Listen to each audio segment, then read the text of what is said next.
Hello hello. ठीक है भाई, टॉपिक शुरू कर रहे हैं हम लोग। इन्वेस्टमेंट मल्टीप्लायर, हिंदी में कहते हैं निवेश गुणांक। इसको बहुत सिंपल भाषा में शुरू करते हैं। बहुत सिंपल इसका मतलब है कि अगर इकॉनमी में कोई भी बंदा कुछ एक्स्ट्रा इन्वेस्टमेंट करेगा, कोई भी पर्सन कुछ एक्स्ट्रा इन्वेस्टमेंट करेगा, तो कई लोगों को ना क्या जनरेट होगी, एक्स्ट्रा इनकम जनरेट होगी। क्या जनरेट होगी? एक्स्ट्रा इनकम जनरेट होगी। बहुत बेसिक सी बात है, ध्यान रखना। अगर कहीं पर भी आप कुछ एक्स्ट्रा पैसा खर्च करते हो, इन्वेस्ट करते हो, तो कई लोगों को एक्स्ट्रा इनकम जनरेट होगी। एक एग्जांपल को समझने की कोशिश करते हैं। मान के चलिए ये है मिस्टर सिंघानिया, ठीक है जी। मिस्टर सिंघानिया ने क्या करा, इकोनॉमी के अंदर एक्स्ट्रा इन्वेस्टमेंट करी। कितने? 100 करोड़ की। कितने करोड़ की? ध्यान से सुनते चलना, लिख लेना बाद में तसल्ली से, क्योंकि पूरा प्रोसेस है। अगर ये समझ में आ गया तो जो चैप्टर शुरू हो रहा है इन्वेस्टमेंट मल्टीप्लायर का, ये आसानी से समझ में आ जाएगा, ठीक है। अब सिंघानिया साहब ने जो बिल्डिंग बनवाई है या जो कुछ भी रोड बनवाया है, कुछ भी इन्वेस्टमेंट करी है, सिंघानिया साहब के लिए 100 करोड़ क्या है? इन्वेस्टमेंट है। लेकिन जिसको मिलेंगे पैसे उसके लिए 100 करोड़ क्या है? क्या है भाई? 100 करोड़ इनकम। अब एक इंसान जब इनकम कमा रहा है तो अपनी जरूरतों को पूरा करेगा। एक इंसान जब अपनी इनकम कमा रहा है तो जरूरतों को पूरा करेगा। तो मान के चलिए ये है पर्सन 1, इसने 100 करोड़ रुपए की इनकम कमाई, 100 करोड़ की इनकम कमाई, अपनी जरूरतों को पूरा करेगा। मान लेते हैं जरूरतों को पूरा करने के लिए 50% क्या कर रहे हैं? कंज्यूम कर रहे हैं। क्या कर रहे हैं? 50% क्या कर रहे हैं? कंज्यूम कर रहे हैं। तो इसने 100 करोड़ में से 50% कंज्यूम कर लिया, तो जो 50 करोड़ है वो इसके लिए तो खर्चा हो गया, लेकिन किसी दूसरे पर्सन के लिए 50 करोड़ क्या होगी? इनकम होगी। इसने भी अपनी इनकम का आधा खर्च कर आधा बचाया, मान के चलो। किसी तीसरे पर्सन के लिए 25 करोड़ क्या होगी? इनकम। अब ये भी अपनी इनकम का आधा खर्च कर रहा है, आधा बचा रहे हैं, मान के चलो। तो चौथे पर्सन के लिए यहाँ पे इनकम कितनी आएगी? 12.5 करोड़। इसने भी अपनी इनकम का आधा खर्च करा, आधा बचाया, क्योंकि यार एक इंसान जब कमा रहा है कुछ तो खर्च करेगा ना। अब कोई 60% खर्च करता है, कोई 100% खर्च कर देता है, और कोई पूरा पैसा बचाता है। तो मैंने यहाँ पे एक एजम्पशन मानी हुई कि हम लोग कितने परसेंट से खर्चा कर रहे हैं? 50% से खर्चा कर रहे हैं। कितने परसेंट से खर्चा कर रहे हैं? 50। तो 12.5 का आधा कितना हो गया भैया? 6.25, ठीक है जी। अगर और आगे लेके जाएंगे तो नेक्स्ट पर्सन को इसने अपनी 6.25 का आधा खर्च करा, आधा बचाया, मान के चलिए। तो 3.125 के आसपास यहाँ पे इनकम आ जाएगी। इसने सारा पैसा क्या कर लिया? मान लो पूरा का पूरा जो एक्स्ट्रा पैसा था ना वो बचा लिया, ठीक है। एक्स्ट्रा खर्चा कुछ नहीं करा, तो ये प्रोसेस यहाँ पे रुक जाएगा, ये प्रोसेस यहाँ पे रुक जाएगा, ठीक है कि नहीं? ध्यान रखेंगे। अब अगर ध्यान से देखें आप लोग, सिंघानिया साहब ने एक्स्ट्रा पैसा कितना लगाया था? एक बार 100 करोड़ इस पर्सन को मिली, 50 करोड़ इसको, 25 करोड़ इसको, 12.5 करोड़ इसको, 6.5 के आसपास इसको, और लगभग 3 के आसपास इसको। यहाँ पे अगर आप नोटिस करो कि एक बंदे ने पैसा लगाया बट बहुत सारे लोगों को इनकम मिली, बहुत सारे लोगों को इनकम मिली, क्योंकि सामने वाला व्यक्ति क्या कर रहा है? खर्च कर रहा है। क्या कर रहा है? खर्च कर रहा है। अब यहाँ पर एक डाउट आ सकता है कई सारे बच्चों के दिमाग में। वो डाउट ये है कि सर ये जो पैसा निकल रहा है, ये निकल तो 100 करोड़ में से रहा है ना, लॉजिक है। अब कौन सी बात है, पैसा तो कोई एक बंदा इन्वेस्ट करेगा, लेकिन बटेगा तो अलग अलग जगहों में ना। जैसे आप सोच के देखिए, मान लीजिए जेएमएस का मेरे पास एक रेवेन्यू जनरेट हुआ 2 लाख रुपए, ठीक है। अब उसी 2 लाख में से तो मैं क्या करूंगा? टीचर्स को सैलरी दूंगा। उसी 2 लाख में से मैं क्या करूंगा? रेंट भरूंगा। उसी 2 लाख में से मैं क्या करूंगा? बिजली करूंगा। अब मान के चलो मैंने टीचर को दिए 50,000 रुपए, टीचर 2 लाख की हमारे पास रेवेन्यू जनरेट हुआ जेएमएस में से, 50,000 टीचर को दिए। अब वो 50,000 अपने आगे खर्च करेगा। फिर उसने राशन वाले को दिए, राशन मंगवाया घर में, वो राशन वाला भी खर्च करेगा आगे, फिर किसी चौथे पर्सन को मिलेगा। तो इनकम क्या होती जाती है? डिस्ट्रीब्यूट होती जाती है। क्या होती जाती है? डिस्ट्रीब्यूट होती जाती है। तो ध्यान रखना, यहाँ पे ये पॉइंट यही नोटिस करवाएगा आपको कि जब आप कहीं इन्वेस्टमेंट करते हो ना एक इकोनॉमी में, क्या करते हो? एक्स्ट्रा इन्वेस्टमेंट करते हो, तो एक्स्ट्रा इनकम जनरेट होती है। क्या जनरेट होती है? Extra income. अब जरा इसको थोड़ा सा और समझाता हूँ।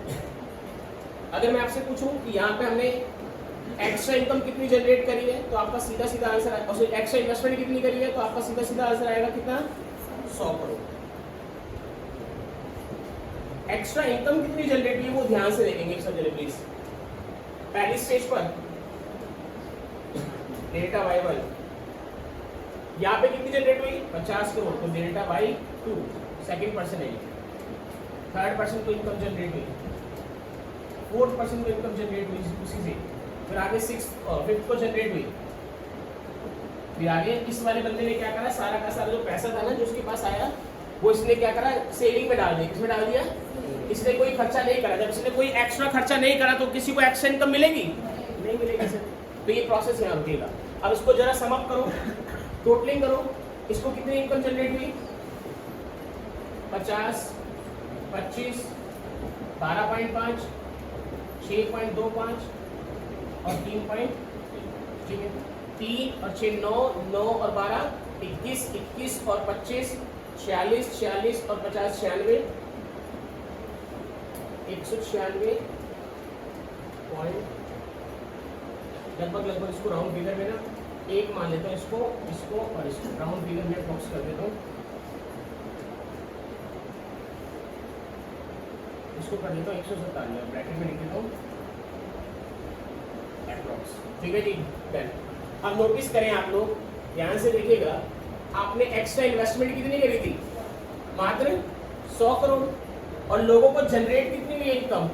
197 करोड़। तो अगर मैं आपसे पूछूं कितने टाइम्स ज्यादा इनकम जनरेट हुई है, तो आपका आंसर आएगा कितने टाइम्स ज्यादा इनकम जनरेट हुई है? 1.97 टाइम्स। अगर मैं इसको राउंड फिगर में कर दूं 200 करोड़, तो आप क्या कहोगे? भैया आपने 100 करोड़ इन्वेस्ट कर था, 200 करोड़ की इनकम जनरेट हुई है। ये बात ध्यान रखना, ये बात सब जने ध्यान रखेंगे। वो जो 200 करोड़ आया ना, वो आया इसी में से, क्योंकि एक बंदा खर्च करेगा तो दूसरे बंदे को किस रूप में मिलेगा? इनकम के रूप में। किस रूप में मिलेगा? और मैंने यहाँ पे क्या माना हुआ, हर बंदा कितना परसेंट खर्च कर रहा है? अपनी इनकम का 50% खर्च कर रहा है। कितना खर्च कर रहे हैं? 50% खर्च कर रहा है। क्या मेरी बात समझ में आ रही है आपको? थोड़ी बहुत सबको थोड़ा हिंट आया कि अगर कोई व्यक्ति खर्च करेगा तो दूसरे व्यक्ति को क्या मिलेगी? आप लोग फीस देते हो, आप लोग के लिए क्या है? खर्चा है ना। दोबारा सुनो, आप लोग फीस देते हो, आप लोग के लिए क्या है? मेरे लिए क्या है? इनकम। मैं जब रेंट देता हूं तो मेरे लिए क्या है? मकान मालिक के लिए क्या है? करेक्ट है। मकान मालिक उसी पैसे से जब अपने घर में राशन डलवाता है तो राशन का खर्चा उसके लिए तो क्या हो गया? और राशन की दुकान वाले के लिए क्या हो गया? एक बंदे का खर्चा दूसरे की इनकम है। एक व्यक्ति का खर्चा दूसरे व्यक्ति की क्या है? इनकम है। ठीक है जी। तो यही प्रोसेस यहाँ पर है। तो जो इन्वेस्टमेंट करी एक्स्ट्रा 100 करोड़, इनकम जनरेट हो गई 200 करोड़, तो मैं क्या लिख सकता हूँ राउंड फिगर में कि कितने टाइम्स इनकम बढ़ गई? 2 टाइम्स। ये जितने टाइम्स निकल कर आया ना, इसी को क्या बोला गया है? ध्यान से देखो, क्या है ये? क्या नाम है? इन्वेस्टमेंट क्या हो गई? मल्टीप्लाई हो गई। अगर मैं 100 को कितने से गुणा कर दूं तो कितना आ रहा है वापस से? तो ये जो 2 निकल कर आया ना, यही कंसेप्ट क्या है? Investment multiplier. क्या है कंसेप्ट? ये इन्वेस्टमेंट मल्टीप्लायर। क्या मेरी बात सबको समझ में आई? इन्वेस्टमेंट मल्टीप्लायर का डेफिनेशन के साथ शुरुआत कर रहे हैं। ये एग्जांपल समझ में आ गया? थोड़ा रखो, अभी टाइम दूंगा लिखने का, क्योंकि काफी लंबा टाइम लग जाएगा इसको लिखने में। सब जने इन्वेस्टमेंट मल्टीप्लायर की डेफिनेशन के साथ शुरुआत कर रहे हैं। पहले इंग्लिश में बोल रहा हूँ, ठीक है? देखिए जरा, investment multiplier means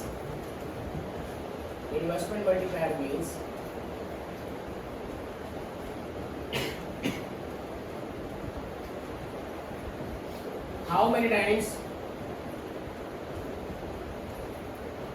many times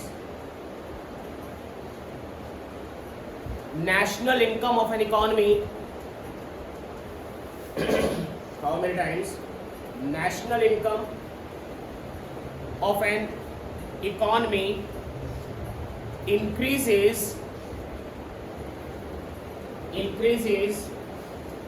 due to an additional investment due to an additional investment made in that economy,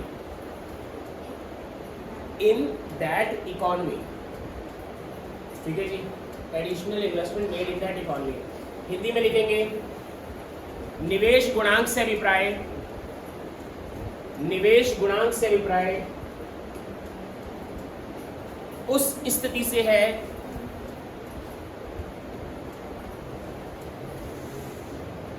निवेश गुणांक से अभिप्राय,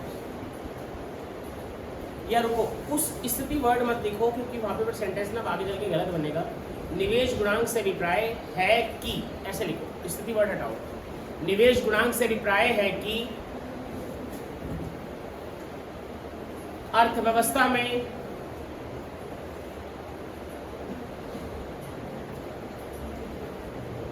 अतिरिक्त निवेश के कारण, अर्थव्यवस्था में अतिरिक्त निवेश के कारण राष्ट्रीय आय के स्तर में, राष्ट्रीय आय के स्तर में कितने गुना वृद्धि होती है, कितने गुना वृद्धि होती है। ठीक है जी, लिख लिया मीनिंग सबने? चलिए प्लीज, बातें नहीं हुई, देखो जरा। अब ऑब्जर्वेशन यहां से ले रहे हैं हम लोग, ठीक है, ध्यान सुनिएगा। एक चीज इंडिकेशन देते हैं, जो इन्वेस्टमेंट मल्टीप्लायर होता है उसको किससे इंडिकेट करते हैं?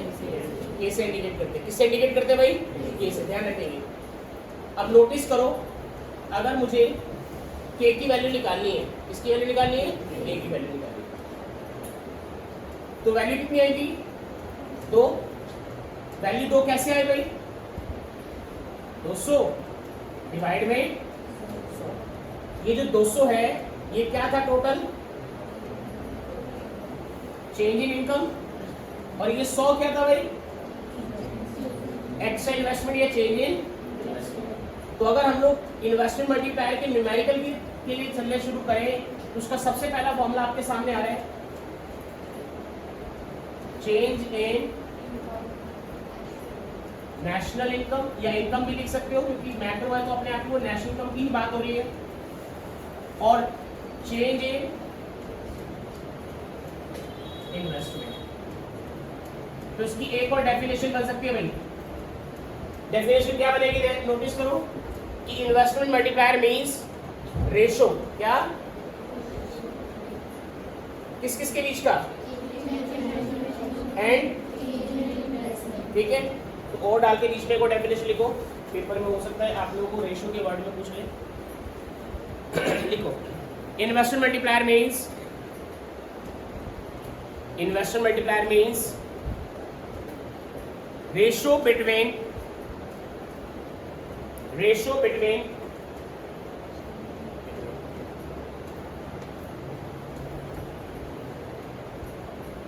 change in ratio between change in national income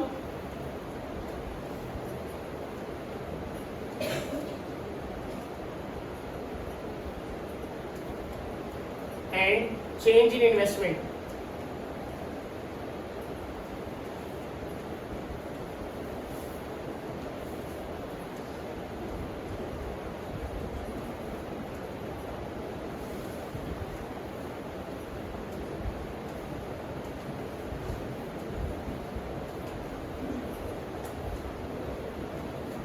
ठीक है, हिंदी में लिख दें, निवेश गुणांक से अभिप्राय,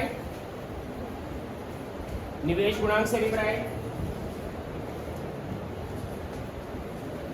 राष्ट्रीय आय में परिवर्तन, राष्ट्रीय आय में परिवर्तन तथा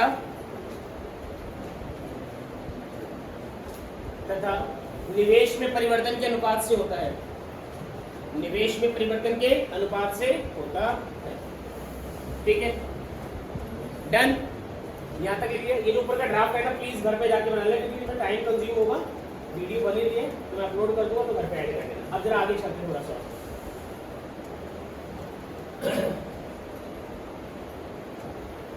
ए का फॉर्मूला है हमारे पास delta Y upon delta, delta Y upon delta, pen subject down कर देंगे। अभी प्रोसेस समझा रहा हूँ, 2 नए फॉर्मूलाज ऐड हो रहे हैं, फिर उसके बाद न्यूमेरिकल शुरू हो जाएंगे, ध्यान से देखना जाएगा। के का फॉर्मूला क्या है? Delta Y upon delta, correct है। आप सब ने अभी रिसेंटली एक क्वेश्चन कवर करा है 6 मार्क्स का, और क्वेश्चन था equilibrium level of an economy with the help of investment and I approach, with the help of I approach. मैं दिखा भी देता हूँ सर यहाँ पर, ये वाला क्वेश्चन सबने कवर कराया था, ठीक है।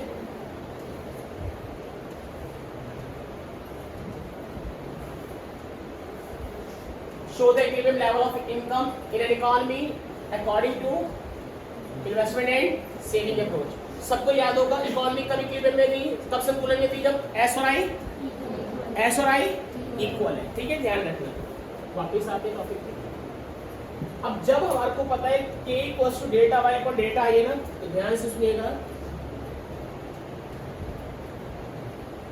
डेल्टा आई को किसके इक्वल माना जाता है, लेकिन ये कब संभव है? इसका मतलब जो इन्वेस्टमेंट मल्टीप्लायर का टॉपिक है ना, वो कब पढ़ा जाता है? कब पढ़ा जाता है भाई, ध्यान रखो, इक्विलिब्रियम लेवल पर। क्योंकि इक्विलिब्रियम लेवल पर मैंने भी आपको दिखाया है, इक्विलिब्रियम लेवल पर आई इक्वल्स टू क्या होता है? तो जब आई इक्वल्स टू ऐसे, तो डेल्टा आई किसके बराबर होगा? जब आई इक्वल्स टू ऐसे है, तो डेल्टा आई किसके बराबर होगा? ध्यान रखना। तो मैंने डेल्टा आई की जगह पे क्या ऐड करा? ये बात स्टेप सबको समझ में आया? अच्छा जी, ऊपर ये ऐसे चीज रहेगा। मुझे बताओ शुभम, आप बताना बच्चे, मुझे अपनी एक्स्ट्रा सेविंग्स का पता लगाना है, तो कैसे निकालूंगा अपनी एक्स्ट्रा सेविंग्स? सेविंग्स का फॉर्मूला बोलो पहले, बेसिक सेविंग निकालनी कैसे करते हैं, क्या करते हैं? इनकम में से बेसिक का, जब एक्स्ट्रा सेविंग पता लगानी है तो क्या करूंगा? एक्स्ट्रा इनकम में से क्या घटा दूंगा? एक्स्ट्रा खर्चे घटा दूंगा। क्या मेरी बात समझ में आ रही है? एक्स्ट्रा इनकम में से क्या घटा दूंगा? एक्स्ट्रा खर्चे घटा दूंगा। तो डेल्टा एस की जगह पे मैं क्या लिखने वाला हूँ? Delta Y minus delta C. Steps को ध्यान रखना भाई अभी। अच्छा, अब इन दोनों को जरा सेपरेशन में लेकर आओ। ये प्रोसेस किताब में नहीं दिया गया, किताब में डायरेक्टली फॉर्मूलाज दिए गए, वो कैसे बने हैं वो थोड़ा देख लोगे तो हमेशा याद रहेगा कि कैसे कोई न्यूमेरिकल सॉल्व करना है। इसको थोड़ा सेपरेशन में लेके आओ, या इसको ऐसे कर दे। डिनोमिनेटर और न्यूमरेटर के अंदर, न्यूमरेटर और डिनोमिनेटर के अंदर दोनों तरफ मैंने डिवाइड कर दिया डेल्टा वाई से। किससे डिवाइड कर दिया? डेल्टा वाई से, तो ज्यादा इजी रहेगा।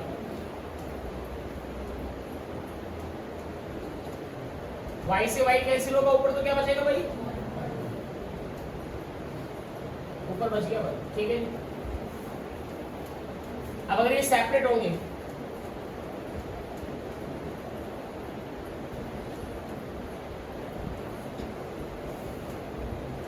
नंदिनी, ये किसका फॉर्मूला है? Delta C. किसका फॉर्मूला है? एमपीसी। उम्मीद करता हूँ कुछ बच्चों को याद होगा, कुछ बच्चों को याद नहीं होगा। जिन बच्चों को याद नहीं है वो टाइम निकालो, वीडियोस देखो पिछली, तब जाके आगे के जो 12 नंबर का जो चैप्टर है कवर होगा। तो यहाँ पे लास्ट स्टेप क्या नजर आ रहे हैं? 1/1 माइनस क्या बन जाएगा ये? एमपीसी। तो आपके पास के 2 फॉर्मूला निकल कर आ गए सर। एक तो बहुत सिंपल सही है ना, बोलो k equals to delta Y upon delta I. Delta Y का मतलब क्या है और डेल्टा आई का मतलब क्या है? दूसरा फॉर्मूला क्या बनकर आया? k equals to 1/1 minus MPC. Sumit, MPC plus MPS किसके इक्वल होता है? 1 के इक्वल होता है। जरा ध्यान रखेंगे भाई सब जने। अगर 1 माइनस एमपीसी लिखा हुआ है, क्या लिखा हुआ है? इसको ऐसे पहले लिख के दिखाया था वरना कंफ्यूज रहोगे आप लोग। MPC plus MPS equals to 1। अगर ये इधर चला जाए 1 माइनस एमपीसी हो जाएगा। तो यानी कि 1 माइनस एमपीसी की जगह पे क्या लिखा जा सकता है? तो किताब में तीसरा फॉर्मूला आप लोगों के पास अवेलेबल है। किताब में तीसरा फॉर्मूला आप लोगों के पास अवेलेबल है, 1 k इक्वल्स टू 1/1 एमपीएस। अब फटाफट से आप लोग क्या करें, एक बार एक ही जगह पर तीनों ही फॉर्मूला से नोट, ये वाला पूरा प्रोसेस नोट कर लो फटाफट, क्योंकि ये जरूरी है। तेजी से नोट करो जरा सब। पेज टर्न करते हैं। ये तीनों फॉर्मूला ध्यान रखना।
कर लिया नोट?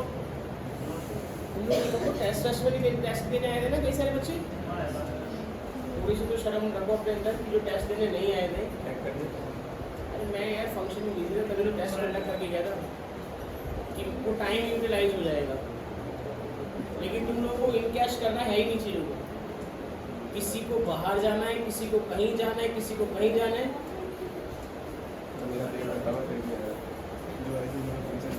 क्या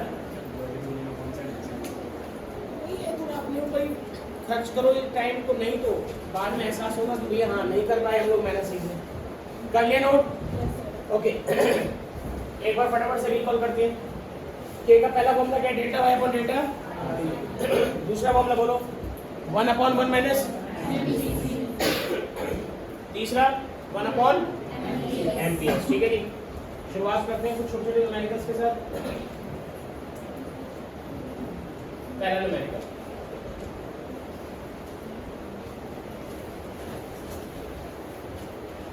अंश, एमपीसी की जो वैल्यू होती है वो किस रेंज में लाई करती है? एमपीसी की जो वैल्यू होती है उसकी मिनिमम और मैक्सिमम वैल्यू पूछ रहा हूँ, क्या हो सकती है एमपीसी की? रिवीजन नहीं है ना अंश? स्टार्टिंग में ठीक था, बस धीरे धीरे समाप्त। कनिका 0 से 1, MPC always lies between 0 to 1, ये ध्यान रखेंगे। ठीक है, कभी भी एमपीसी 1 से ज्यादा हो जाए तो मान लेना गड़बड़ हो रही है वहां पर कुछ। एमपीसी कितना ऐड करा?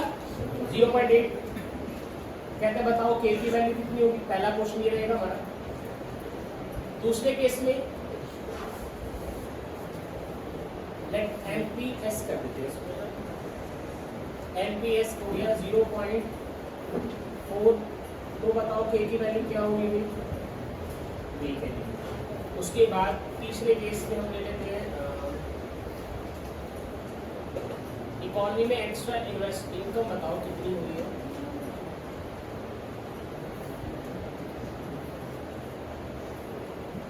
चलो भाई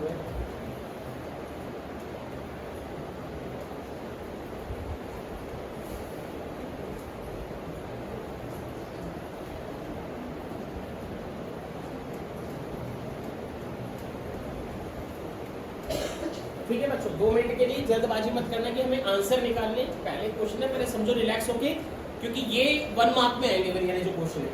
जो अभी इसके बाद आएंगे ना वो 6 मार्क्स वाले क्वेश्चन है।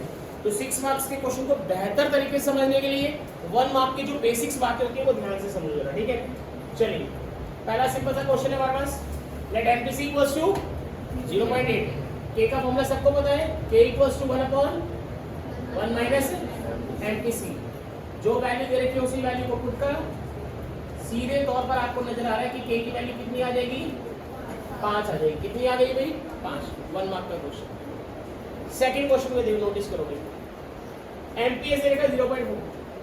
के का तीसरा फॉर्मूला क्या था? 1/, बोलो भाई 1/0.4 हो गया। डिवाइड करेंगे कितना आ जाएगा? अच्छा यहाँ पे टाइम्स लिख देना, क्या लिख देना? टाइम्स। ठीक है जी, तो यहाँ पे आएगा 2.5। तीसरे क्वेश्चन की तरफ नोटिस करो सभी ध्यान से, पेन डाउन, बोर्ड पर देखो सभी ने प्लीज। कहते हैं क्या निकाल के बताओ कि एक्स्ट्रा इनकम कितनी जनरेट होगी इकोनॉमी में अगर एमपीसी कितना हो, और इकोनॉमी में एक्स्ट्रा इन्वेस्टमेंट कितनी करी है 400 करोड़। तो ध्यान से देखिए जरा, सबसे पहले के की वैल्यू निकालेंगे, के इक्वल्स टू 1/1 माइनस, क्योंकि एमपीसी दे रखा तो डायरेक्ट उसी का फॉर्मूला लगा दिया।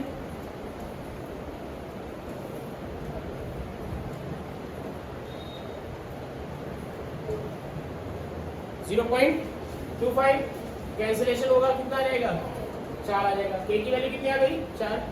अगला स्टेप के का दूसरा फॉर्मूला जो delta Y upon delta I, क्या बात समझ आ रही है?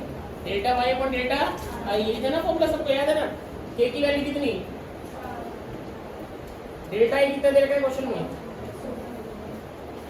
डेल्टा वाई अपने आप निकल गया, तो लीजिए सर 1600 करोड़।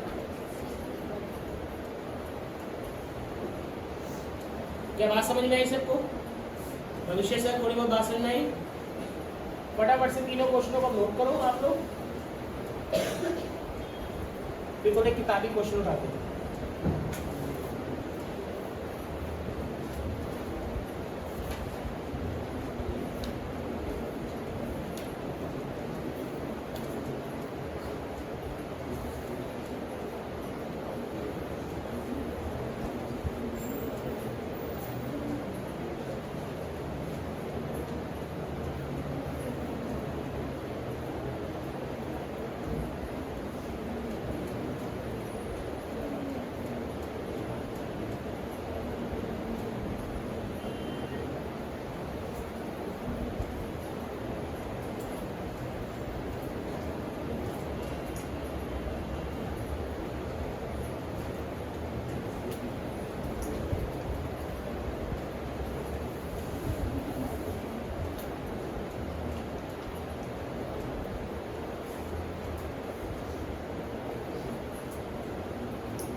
प्लीज एक क्वेश्चन लिख रहा हूं, ठीक है? या पहले एक क्वेश्चन सिंपल सा लिखो,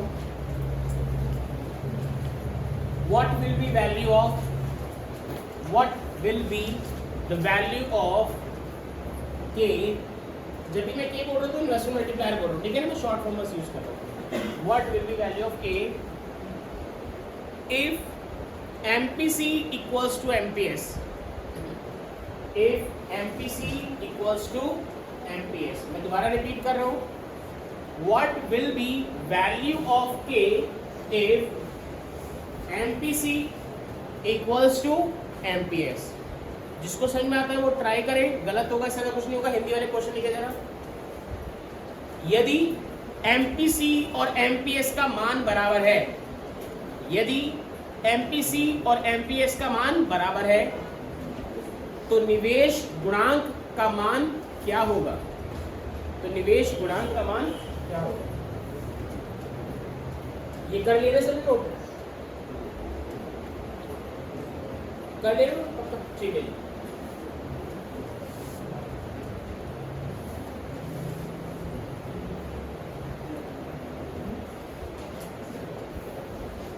क्वेश्चन है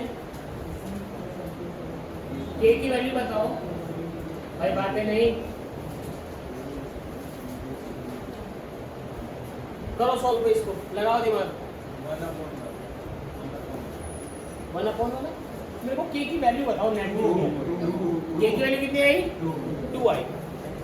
जिनको समझ में आ गया बहुत बढ़िया, जिनको नहीं आया वो ट्राई करो, गलत हो जाएगा कोई दिक्कत नहीं है, सही मैं कराने के लिए हूँ, बस आप ट्राई करो, जितना ट्राई करोगे आपका एफर्ट उतना नजर आएगा। लॉजिक लगाओ वहां पे, क्या लिखा होगा MPC इक्वल्स टू एमपीएस लगाओ, एक लॉजिक यूज कर रहे हो उसमें और आंसर अपने आप आ जाएगा।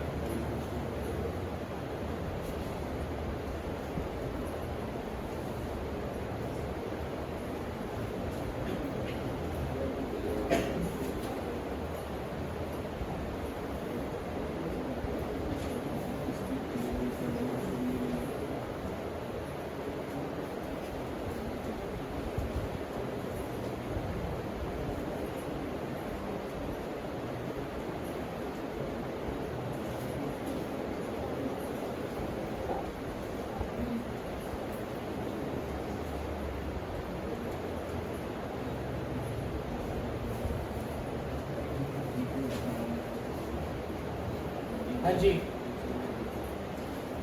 ट्राई कर लिया। कुछ बच्चों ने सही करा, कुछ बच्चों ने गलत करा है। वो जिन्होंने गलत करा है वो देखे कि गलती कहाँ हुई है, उसको ठीक करें, क्योंकि इस प्रकार के क्वेश्चन बहुत स्वाभाविक है कि कभी भी वो ऐड कर देगा। ठीक है जी। सिंपल सी लाइन क्या लिखी हुई है, तो हम सबको ही पता है कि एमपीसी प्लस एमपीएस कितना होता है, 1 होता है। बेसिक पता है सबको, है कि नहीं? जब इन दोनों का समेशन 1 है, तो अगर अब आप लोगों को बोलूं कि मैंने क्या करा, इस एमपीएस की जगह पे क्या ऐड कर दिया, क्योंकि एमपीएस किसके इक्वल है, एमपीएस किसके इक्वल है, कर सकता हूं ना, क्योंकि क्वेश्चन में बोल रखा है। ये कितने हो गए, बोलो?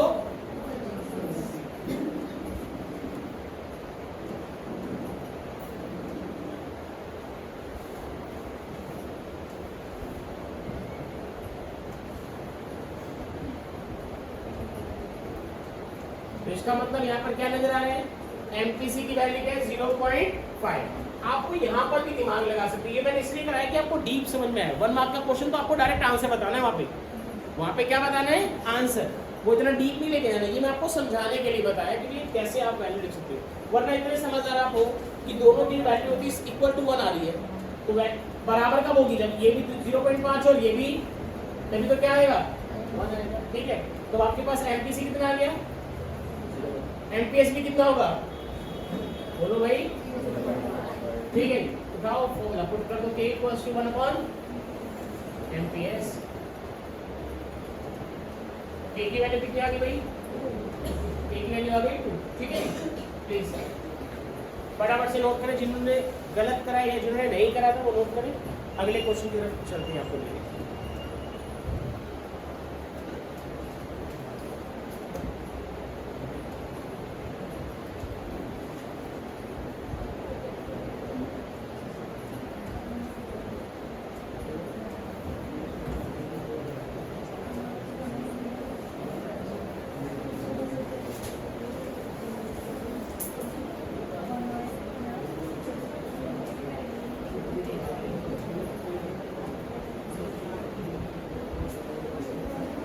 प्लीज क्वेश्चन लिख रहे भाई,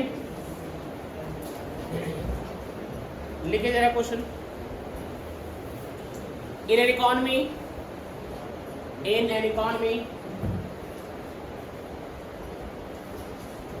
income generated is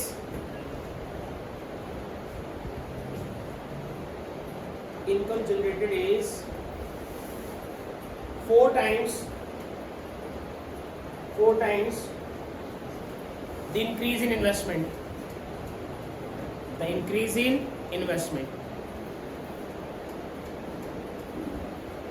Full stop. Calculate MPC and MPS.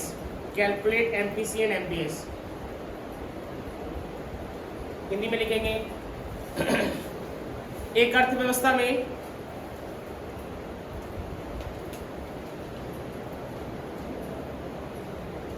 अतिरिक्त निवेश के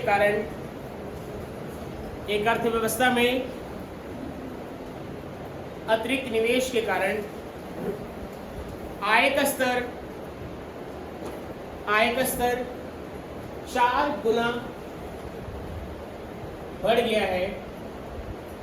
आय का स्तर 4 गुना बढ़ गया है, तो एमपीसी और एमपीएस बताइए। तो एमपीसी और एमपीएस बताइए। जिन्होंने क्वेश्चन लिख लिया है वो दिमाग लगाओ, कुछ भी दिमाग लगाओ, गलत करो कोई फर्क नहीं पड़ रहा, सही करवाऊंगा, बट कोशिश आपकी कॉपी पे नजर आनी चाहिए कि हाँ हमने एफर्ट्स मार रहे हैं हम लोग। ध्यान रखना अभी नहीं फील होएगा, बट एक टाइम के बाद जाके फील होता है कि हाँ वो एफर्ट्स का नहीं इम्पैक्ट है कि मैं क्वेश्चन कर पा रहा हूँ।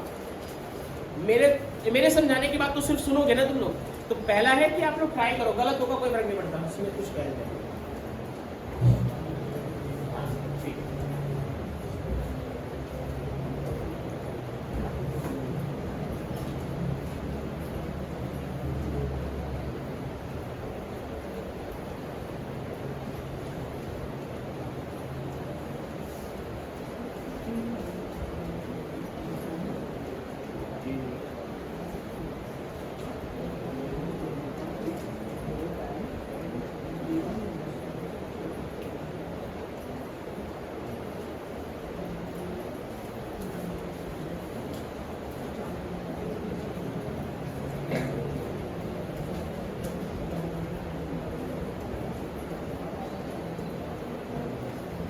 क्वेश्चन के अगर सम आप कह रहे हैं तो क्वेश्चन का हिंट है ये क्वेश्चन आपने लिखा तो उसको आपको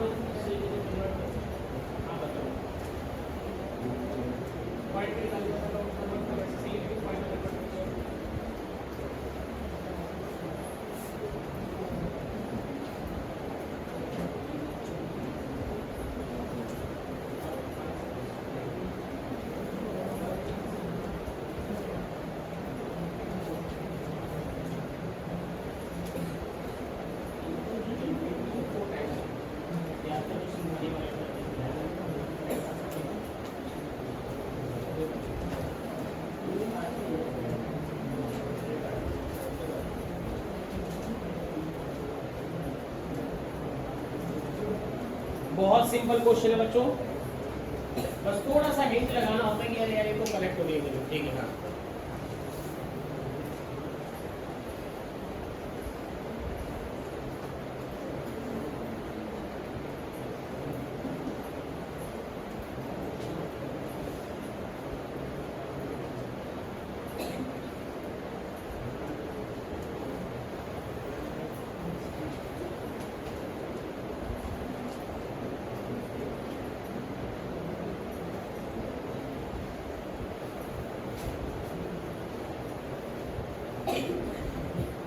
हाँ जी किया जाए ट्राई।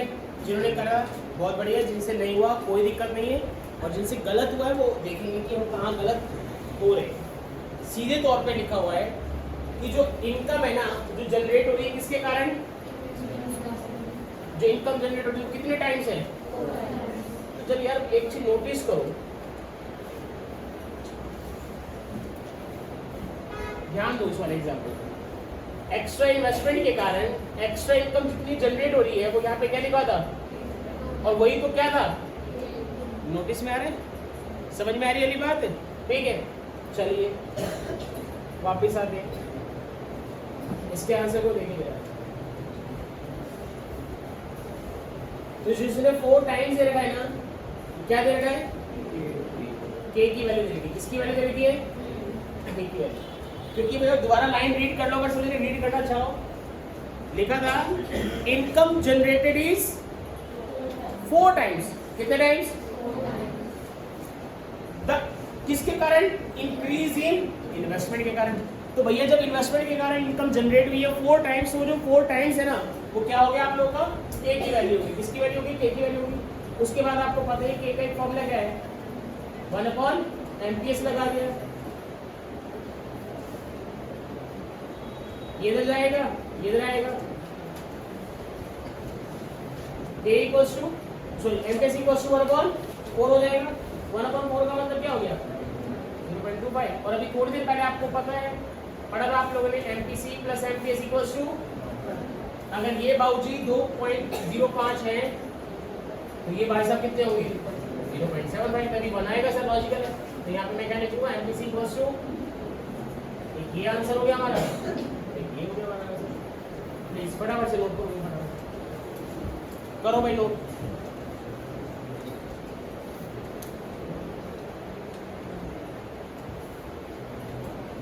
अगली क्लास में 6 मार्क्स वाले न्यूमेरिकल है, ध्यान रखना। तो जो भी बच्चा विचार विमर्श बना रहा हो छुट्टी का, ठीक है, वो मत बनाना, कोशिश करो, बहुत इंपॉर्टेंट होता है तब जाओ कि हाँ भाई तुम्हारे बिना वहाँ पे काम चलेगा ही नहीं, तुम वहाँ पे करता धरता हो, ठीक है।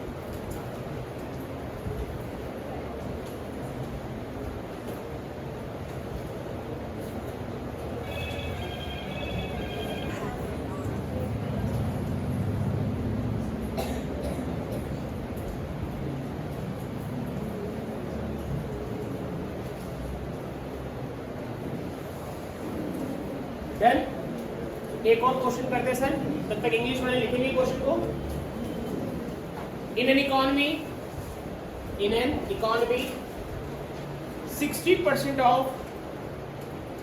60% of increased income, 60% of increased income is spent on consumption.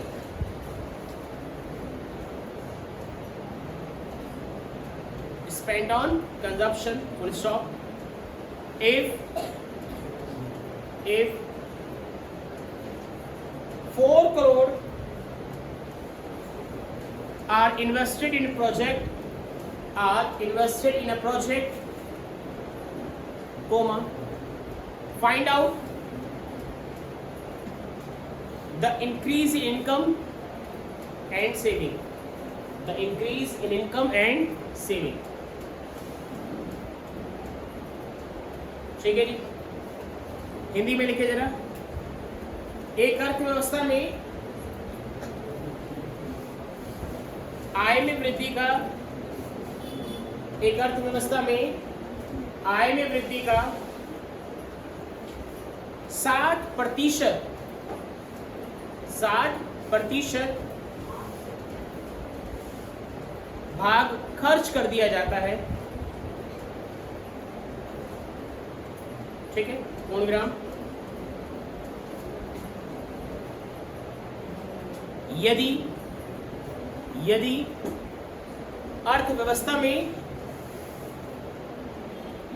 अर्थव्यवस्था में 4 करोड़ रुपए का अतिरिक्त निवेश हुआ हो, तो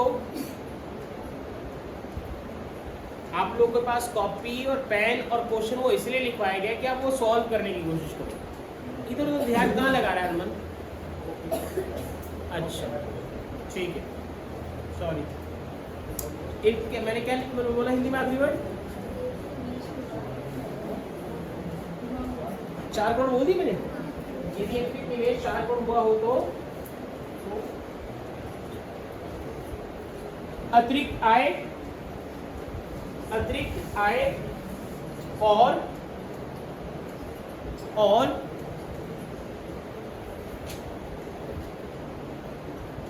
अतिरिक्त बचत ज्ञात करें, ठीक है जी।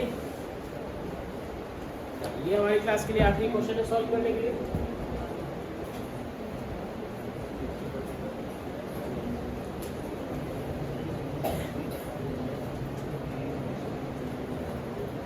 डिटेल बनाए हुए क्वेश्चन में क्या लिखा हुआ है सभी ने देखेंगे भाई बोर्ड पर। जितना भी इकोनॉमी के अंदर कोई बंदा क्या कमाता है, एक्स्ट्रा इनकम कमाता है, उसका कितना परसेंट? 60% क्या कर दिया जाता है? खर्च कर दिया जाता है। तो अगर इनकम एक्स्ट्रा है ये वाली, तो जो 60% खर्चा हो रहा है ये भी क्या होगा? बोलो, एक्स्ट्रा होगा। अगर एडिशनल इन्वेस्टमेंट इकोनॉमी में कितनी की जाती है, तो बताओ एक्स्ट्रा इनकम कितनी जनरेट हुई इकोनॉमी में और एक्स्ट्रा सेविंग, एक्स्ट्रा, यानी कि आपको ये दो चीजें कैलकुलेट करके बतानी है इस क्वेश्चन में, ठीक है। ये बात, यही वाली डिटेल है। यहाँ तक बात समझ आई सबको, ठीक है। अब रिक्वेस्ट है, जैसे वहां पहले 1 मार्क का क्वेश्चन था ना, तो ये 3 मार्क्स में ऐड होने की प्रोबेबिलिटी है।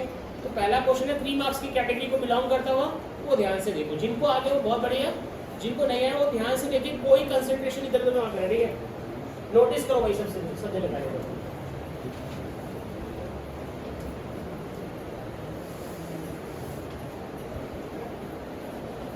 पहले इसको सॉल्व करें इस लाइन को जरा।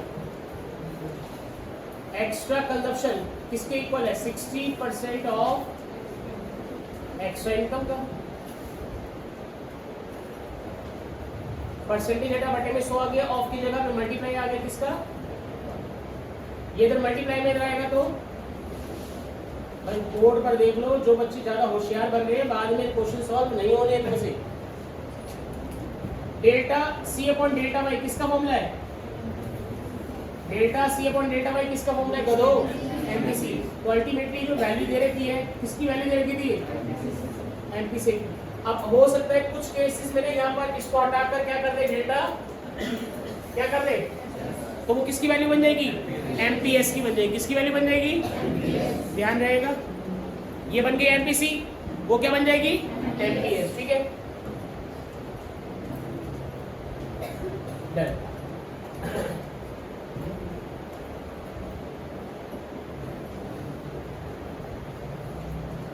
के का फॉर्मूला क्या? 1/1 माइनस एमपीसी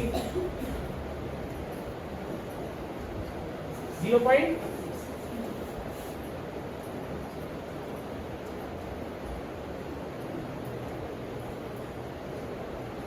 के की वैल्यू कितनी आ गई भाई? 2.5। करेक्ट है। आखिरी स्टेप पे आते जरा कुछ। एक तो क्या निकालना है? डेल्टा वाई निकालना है। क्या निकालना है? डेल्टा वाई निकालना है। ठीक है, के का फॉर्मूला क्या है? Delta Y upon delta. ठीक, के की वैल्यू कितनी निकली है? बोलो 2.5। डेल्टा आई कितना दे रखा है?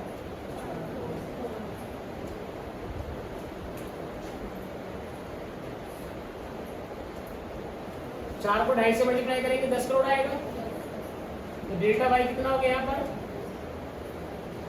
10 करोड़ हो गया। कितना हो गया? 10 करोड़ हो गया। ठीक है जी। अच्छा, अब आखिरी स्टेप को ध्यान से देखें जरा। आखिरी स्टेप पे निकालना है हमारे को डेल्टा एस निकालना है। डेल्टा एस निकालने का एक सिंपल तरीका भी है, वो भी समझा रहा हूँ, और एक थोड़ा सा चैलेंजिंग तरीका भी है जो कभी कभार काम आएगा। तो मैं पहले चैलेंजिंग तरीका समझा देता हूँ, क्योंकि सिंपल को सीखने के बाद कोई मुश्किल सीखना चाहता नहीं, ठीक है ना? तो पहले चैलेंजिंग तरीका देख लो। एक चीज बताओ, एमपीसी की वैल्यू कितनी आई है? तो एमपीएस की वैल्यू कितनी होगी? करेक्ट है। एमपीएस का फॉर्मूला बोलना, delta S upon delta Y. ठीक है, डेल्टा एस मुझे पता नहीं, डेल्टा वाई अभी निकला है, मल्टीप्लाई कर दो।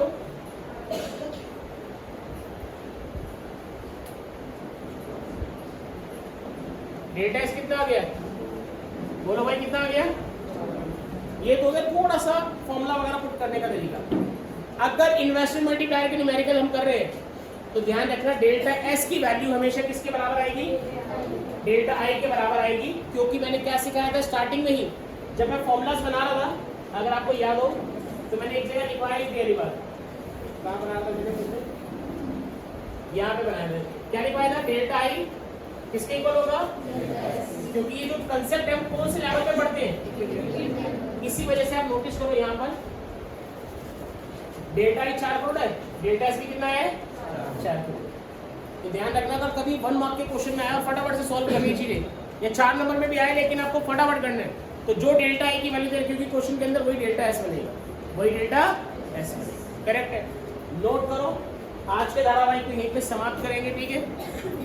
थोड़ा सा प्लीज रिक्वेस्ट कर रहा हूँ, नवंबर मिड खत्म हो चुका है, मेहनत पे ध्यान दे लो भैया।